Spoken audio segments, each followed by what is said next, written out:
Brothers and sister, korang tahu tak sebenarnya Eva Mosa yang kita tengok kat Melaka tu bukan keseluruhan Eva Mosa. Yang kita tengok hanyalah pintu gerbang sahaja. Eva Mosa dibina selepas Portugis menawan Melaka pada tahun 1511. Dulu, ia sebuah kompleks pertahanan besar yang mempunyai tembok, menara kawalan, tempat simpan senjata dan bangunan pentadbiran.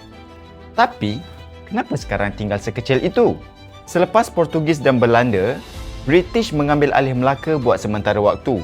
Mereka bimbang kota ini akan digunakan oleh pihak musuh, lalu mengarahkan sebahagiannya dirobohkan.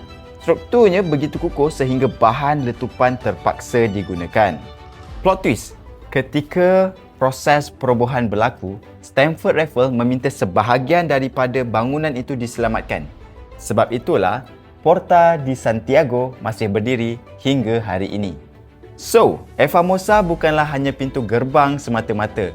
Ia telah menyaksikan Portugis, Belanda dan juga British menawan Melaka. Nampak kecil tapi ia menyimpan 500 tahun punya sejarah. Jadi kalau anda suka konten macam ni, follow Libo untuk konten yang lebih menarik daripada ni.